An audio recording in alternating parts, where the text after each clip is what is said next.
प्रयत्न करून राहिलो. IT पार्क आणि स्पोर्ट्स स्टेडियम हे उत्तर नागपूरला बनलं पाहिजे.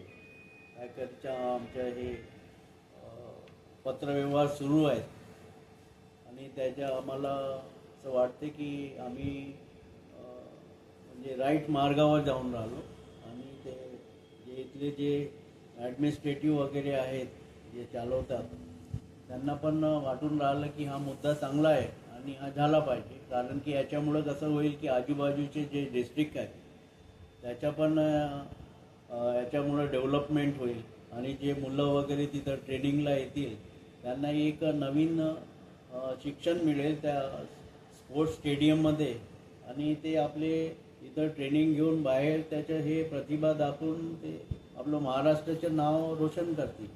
IT पार्क कुठं होणार, कुठली जागा आपण मागितली आहे? आम्ही ते दोन्ही माझे जे प्रोजेक्ट आहेत IT पार्क आणि स्पोर्ट्स स्टेडियम मी गव्हर्नमेंटला म्हटलं की तुम्ही हे टेक ओव्हर करून घ्या आणि तुम्हाला जिथं सोयीस्कर वाटते तिथं बनवा. उत्तर नागपूरमध्ये, पश्चिम नागपूरमध्ये? उत्तरमध्ये. तर त्यासाठी आपण जागेचं काय सिलेक्शन केलं असेल, ही जागा आम्हाला पाहिजे म्हणून त्याने? नाही, असं तर मी गव्हर्नमेंटला फक्त हे म्हटलं आहे की बा तुम्ही माझे दोन्ही प्रोजेक्ट टेक ओव्हर करा.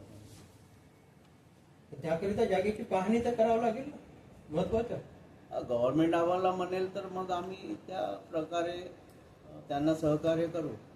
तुम्ही एखाद्या जागेची मागणी केली आहे, मला उत्तर नागपुरातील उपलवाडी येथे पाहिजे किंवा नारा येथील मला जागा हवी आहे. माझं हेच म्हणणं आहे की जसं उपलवाडीला IT पार्क आहे म्हणजे हे आहे उपलवाडी इंडस्ट्रियल एरिया, तिथे हे बनू शकते IT पार्क संलग्न त्याला.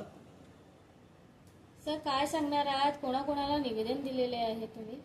आम्ही तर पुन्हा मतलब महाराष्ट्राचे CM साहेब आहेत, देवेंद्र फडणवीस साहेब आहेत, त्यांना दिले, बावनकुळे साहेबांना पण दिले आहे, गडकरी साहेबांना पण दिले आहेत आम्ही निवेदन. कलेक्टर साहेबांमार्फत पण आमचं पत्रव्यवहार झालं आहे. माझं मीटिंग्स पण झाल्या आहेत MIDC मध्ये आणि स्पोर्ट्स अधिकाऱ्यांसोबत. ते सकारात्मक आहेत. काय दखल घेतलेली आहे सर? त्यांनी म्हटलं की हे दोन्ही प्रोजेक्ट चांगले आहेत म्हणून सकारात्मक आमची चर्चा झाली त्यांच्यासोबत.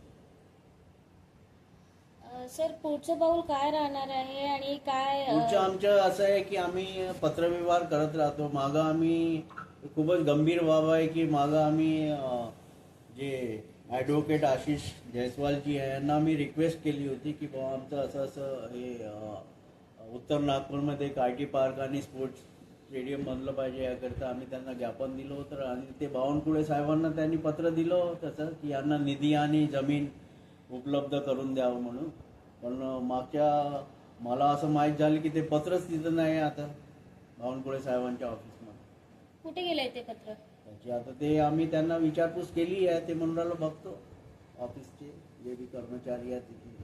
तुमच्याकडे काही आहे काय? हा माझ्याकडे आहे ना, माझ्या मोबाईलमध्ये त्याचे आहे ना, प्रिंट आहे. बावनकुळे साहेबांनी त्याच्यावर मार्क केलं होतं, हे आहे माझ्याकडे. सर एखादा पत्र जर आपण त्यांना देत गंभीर आहात, बाब आहे, असे पत्र गायब नाही झाले पाहिजे. एक मंत्री दुसऱ्या मंत्रीला लिहितो आणि हा एक असा चिल्लर विषय तर नाही आहे, हे भविष्यासोबत जोडलेला मुद्दा आहे मुलांच्या. आज इथं तुम्ही विदर्भामध्ये बघा 250 इंजिनिअरिंग कॉलेज आहे, तुम्ही फॅक्टरी बनवून टाकली इथं इंजिनियर निघायची. पण तुम्ही त्यांना नोकऱ्या द्यायचे साधन पण केले पाहिजे ना तसे. तर हे गंभीर बाब आहे पत्र येऊन. आता त्या पत्राबाबतीत तुमची मागणी काय आहे अगोदर? किंवा त्याच्यावर कारवाई झाली पाहिजे ना, पुढं काहीतरी त्याच्यावर निष्कर्ष निघला पाहिजे ना. पत्र कुठं गाळ झालं तर त्यांचं काम आहे ना, ते कुठं गेलं काय केलं. आमच्याजवळ तर प्रूफ आहे आमच्या मोबाईलमध्ये.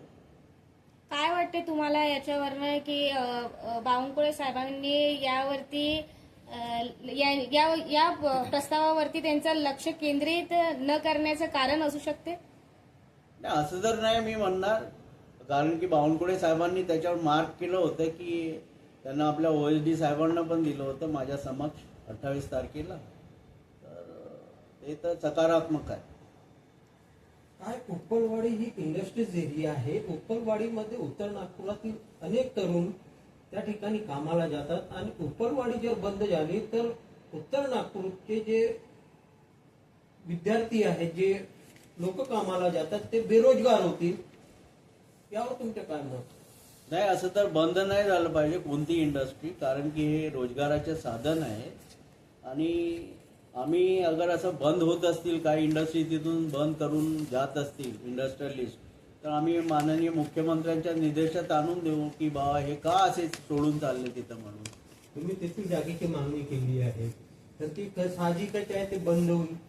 नाही, आम्ही त्याला संलग्न म्हणून राहिलो, त्याला ॲडिशनल, बंद नको करा म्हणून राहिलो आम्ही, त्याला ॲडिशनल द्या जागा बाबा या प्रोजेक्ट.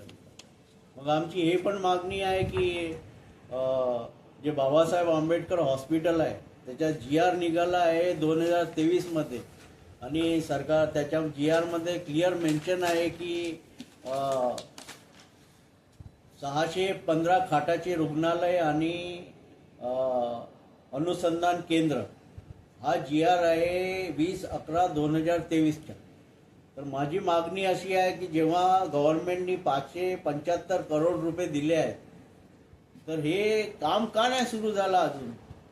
याच्यामुळं काय होते की आता 575 करोड रुपये गव्हर्नमेंटने दिले, तर मग याची आता हा चालू आहे 2025 आणि तुम्ही मग याची प्रोजेक्ट कॉस्ट वाढते आणि जे लोकांना सुविधा मिळणार आहे आणि आमचे काही बेरोजगार लोक तिथं लागणार आहेत तर ते पण दिरंगाई होईल ना.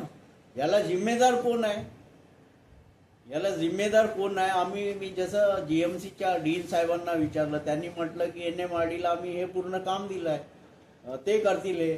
तर हे काम का नाही सुरू झालं, याला जिम्मेदार कोण आहे.